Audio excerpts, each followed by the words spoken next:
Hello and welcome to Beyond the Bio. I'm super excited to be joined this week by Sammie Ellard-King. Sammie is the founder of Up the Gains and co-founder of the Gains app and has become one of the UK's most influential voices in personal finance education.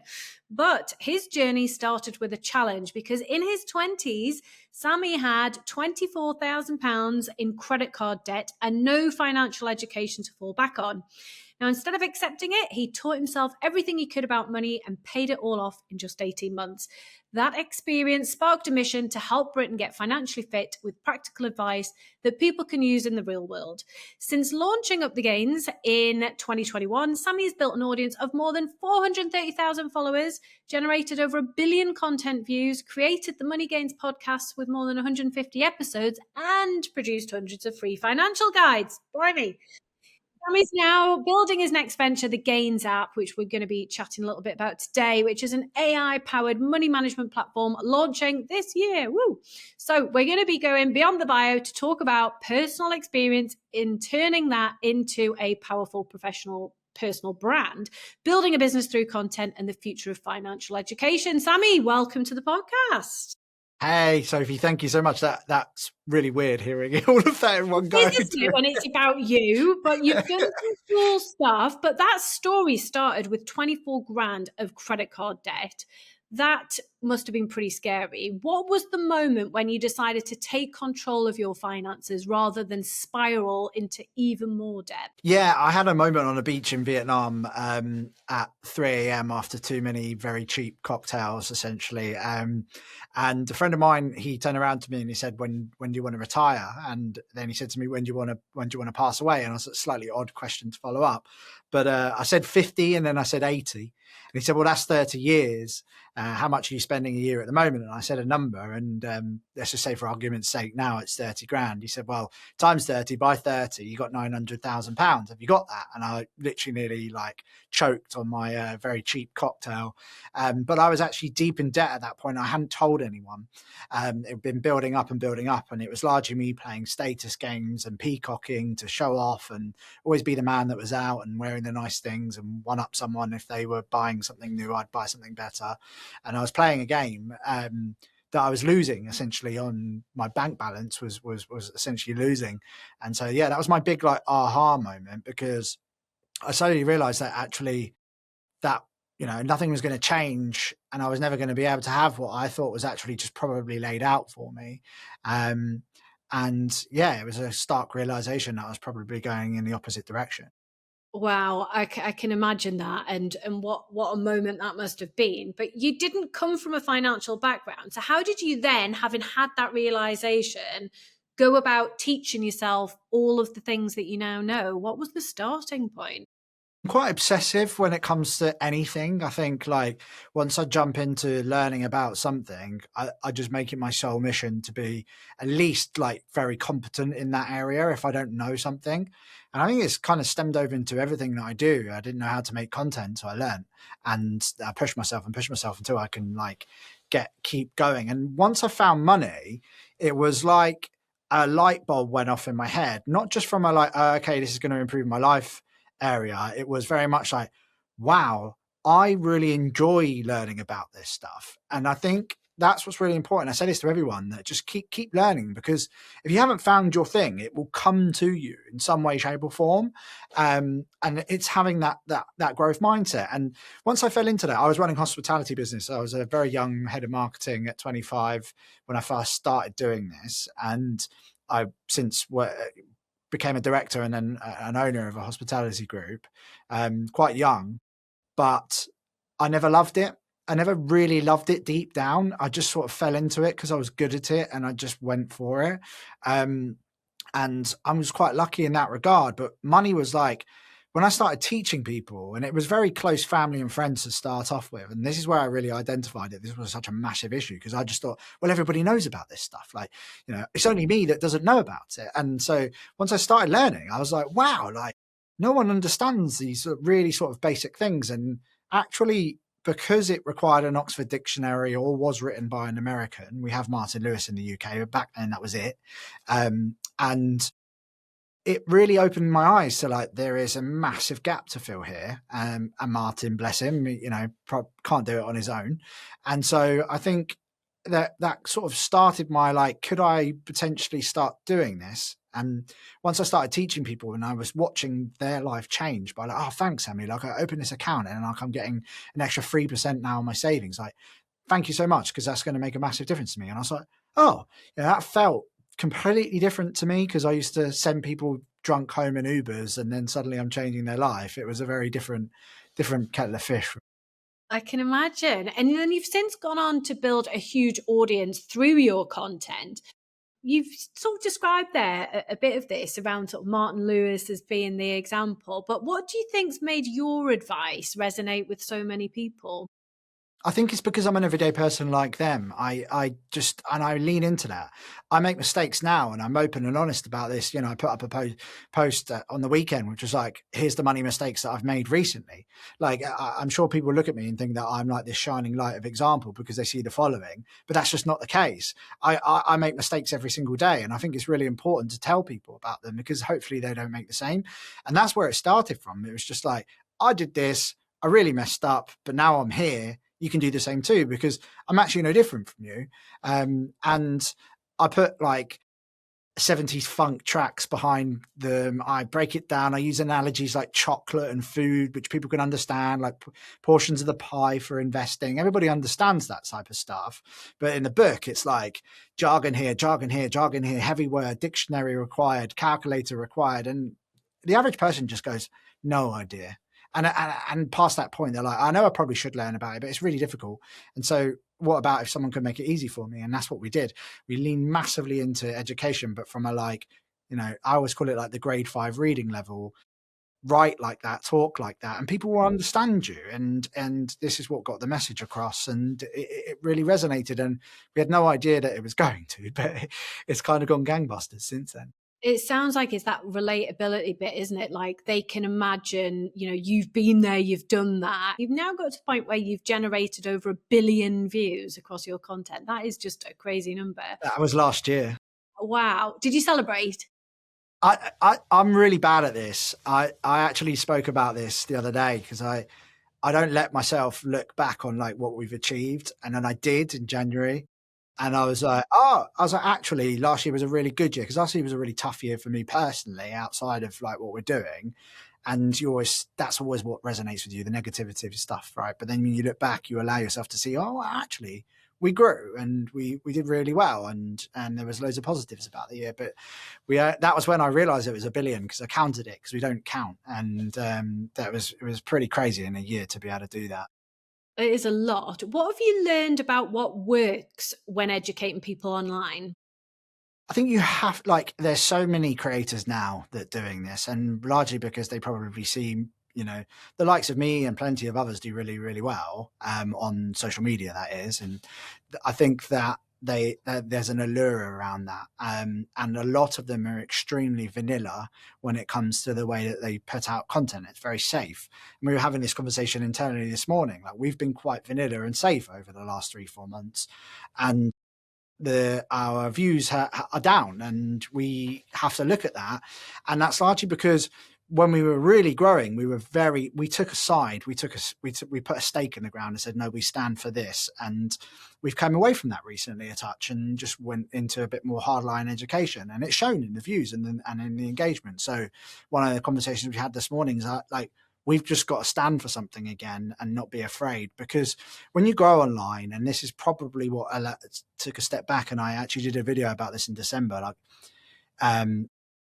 when you put out videos online, there is a massive amount of people that will just like go for you, and they can be extremely personal. They can message you, they can look up your address. Like, if you search my name on Google, it's like, what's his net worth, what's his girlfriend called, what's all of these things. And that starts to get into your head a little bit. And you maybe like come back from that, but actually we should have probably just lent into it, because it's the 10% of people that don't like you. That's a very, very good thing. And I think you have to remind yourself of that, is that you will never please 100% of people. But if you can get a core subset of 20% of people in the UK, well, guess what? That's like 6-7 million fans. So you can probably do pretty well and change a lot of lives if you can help that 20%. How have you protected yourself when you've had to deal with some of those more challenging interactions? Yeah, I have a straight up like block and remove policy these days. I think it helps me now that like some of the team are quite protective over me. They do it, if they see it, they block it. And if they need to flag it up, sometimes we make mistakes.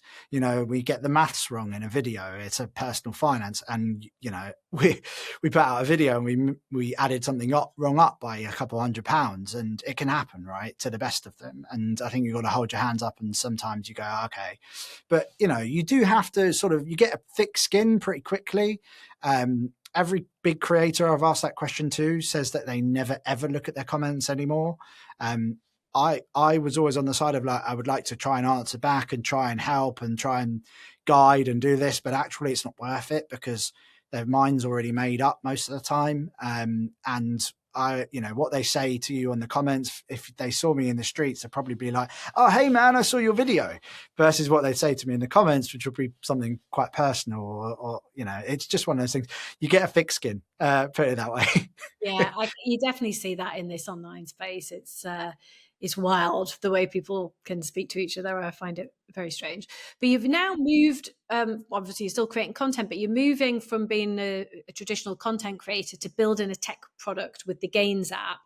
What has that transition been like as a first-time tech founder?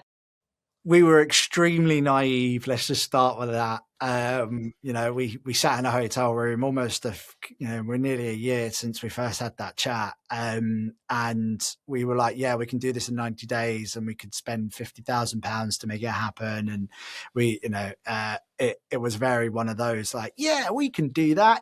And then we got into it, and it's a completely different kettle of fish. All three co-founders are non-techie, so we can't write a line of code. So that's the levels that we were dealing with. Since then, just like anything, and as I said earlier in the podcast, you dive in. And now, I can understand these types of conversations, and I know how an AI model works versus when we first started. I just thought it was, something that was easily doable, but it's just not. And it's where you got a challenge at that point, and it's a lot of people I think would give up. I nearly have myself multiple times, but I think it's like, well, the mission's bigger than me. And the main question I had to keep in mind was like, do I want to be an Instagram content creator forever? And I feel like I'm more than that, and I felt like that's where I was going and what I was being known for as a like finfluencer, even though that term is just horrendous in itself. And I don't want to be known as that. I don't want that to be my legacy. And I don't feel like we also have helped enough people with creating content. We've helped tens of thousands, and that's amazing, but we need to put something in their hands which they can use every single day, they can interact with, and that will actually completely better their life by the more that they use it. And so there's two sides to that coin. It's like, I don't want to be doing this content stuff forever. I really love it, but it's a hamster wheel, and it does burn you out. And two, the other side of it is like, how do we help millions of people instead of thousands of people? And so that was the both amplify each other, right? It makes total sense. And you've also gone through the process of raising investment. Yes. What were some of the biggest lessons or mistakes from that experience? Yeah, again, naive. And when you come to this, I think what I say to people, I get this question on every podcast now, and I think it's a brilliant question because I think like a lot of people go into it the same mindset that I have. They see those big numbers from these big fintech companies and think, yeah, well, like we're just like them. Why can't we do that? And the simple fact is probably that they know someone, or they have a good level of backing, or they worked at some massive company, and so that badge of honor allows them to open doors for them in certain places. And we hadn't, right? And so I had to lean in on my network. And luckily, with the podcast, I've met hundreds and hundreds of founders and investors over this time. And it was very much a like, who do you know? How can I, who's raised money that I know? How can I lean into those guys? What intros can I get? What events do I need to start going to? And actually, when we look back at this, the 90% of what we've raised so far is from literally knowing someone already. So it's only the 10% of the money that's come from someone that doesn't either follow us or doesn't, that we've never known. And so it's a really tough process. It takes a lot longer than you think. Like we're still not fully closed now. We'll be closing at the end of this week. And then you'll be on to the next round. Yeah, well, this is it. This is the problem. Like you do this, and then you're like, okay, when do we need to start the next one? And the answer for that for us is almost right now. We need to get this thing live. Like we're probably a week or so away from doing that. Wow, is that close? Yeah, it's very close. Yeah. That is exciting. Yeah. And your app is AI powered, right? How do you see AI changing the way that people are managing their finances? Well, time is a big factor, possibility in terms of what's available. So, for example, one of the flows that we've built on the app is that you're speaking to your money as you're building your budgets and your spending plans and your savings goals. You're not interacting with an app, which essentially was a glorified spreadsheet in app form. You're actually having a conversation about it, and it becomes nuanced and personalized to you as the individual. So, for example, Sophie, you shop in Waitrose and I shop in Aldi. We play both sides of the coin here. It's going to know that about you, so it's going to speak to you around those retailers and allow and facilitate what's important to you. So if someone's into fitness and someone's not, it's going to understand that, and it's going to allow you to move money around and create plans which are essentially around the things which are very personalized to you. Speed is massive. Accuracy as well is also extremely important, and I think that's really allowing us to step into this like really hyper personalized approach for each individual. Just thinking about the future of content, because obviously you built your brand through educational content. If you look ahead, what do you think creators and educators are going to need to be doing differently to keep audiences engaged? Because it's becoming a crowded space, right? Very much so. I think AI really, like with AI content, especially, and because a lot of people are leaning on AI to help them with their scripts and their writing, it doesn't have very good opinionated beliefs as such. As I mentioned earlier, it's very vanilla, and you're starting to see that seep into a lot of content.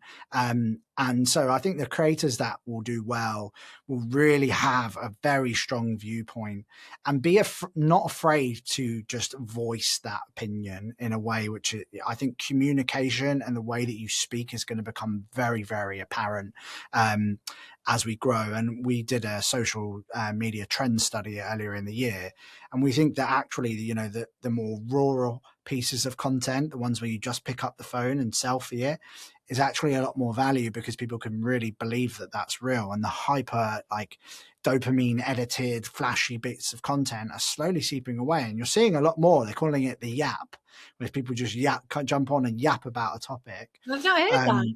And it's growing and growing and growing. And it's just like, can you get across this message that you believe in? Is it hot? Is it new? Is it slightly controversial and opinionated? And I think that will become a lot more apparent, especially over the next sort of 24 months. Okay, well, watch this space and see if your prediction comes true. So let's just kind of go full circle to where we started. If someone listening is feeling really overwhelmed about their finances right now, what's the first practical step that you would suggest they take? Yeah, so you've got to get a handle on your spending in terms of what's coming in, what's going out. I like to tell people to treat their life like a business. If you are the CEO of that business, would you be making this business expense? And if the answer is no, then it's not something you should be doing. But honestly, it is a large part. People can say, oh, I spend roughly X, Y, and Z per month. I think you need to know, especially if you're struggling, right down to the pence. And I'm not saying that you have to spend ages doing a budget. That's largely why I built Gains, so you can do these things really, really fast and see what's happening across multiple accounts and be able to speak to your money as well. But I think that that's the number one thing you can do is just understand where your spending habits are. When are you spending money most? Where are you perhaps overspending in terms of convenience? And then asking yourself, when it comes to the larger purchases, and I'm not talking massive ones, I'm talking like £50 and above, is this thing providing me value, or am I buying it because society or a marketing campaign is telling me that I should? Am I doing it to show up for someone else, or am I doing it for myself? And if you can answer for yourself and you really want the thing, buy the thing. Please buy the thing. Like, enjoy life. It should be for living, but large amount of our purchases come from that pressure and that social media status, which is sort of seeping into our lives. That's why you see the finance cars and the Balenciaga trainers, and 67% of luxury purchases are made by people earning under £100,000. And so that just goes to show that we are buying a status that we can't afford. And so I think that if we can ask those questions about ourselves, it will make a massive difference. And then, of course, there's so many things that you can layer on top, but that really is the fundamental blocks for setting yourself up for the future. Wow, lots to think about there. Sammie, it's been great speaking to you. I wish you so much luck with the app launch. It sounds super exciting. If anyone watching or listening hasn't come across you before, where's the best place for them to find you? Yes, so we have a podcast, the Money Gains podcast, and definitely suggest going to check that out. We interview lots of people and we do solo deep dives into certain areas of your personal finance, which might be really useful for you. Or you can find us on social media at Up the Gains Money. And then there is gainsapp.com, where you can get on the wait list if we aren't live when I say we're going to be live, or if we're soon to be coming up, you can download the app. Amazing. And we'll pop those links in the show notes to make that really easy for people to connect. Thanks so much. Appreciate that. Thank you for listening. If you're serious about growing your profile, take our free profile assessment quiz to see where you're at right now and get hints and tips on how to improve your score. You'll find the link to the quiz in the show notes. If you've enjoyed the episode, it would be mint if you'd subscribe, like, and leave a review. See you next Monday.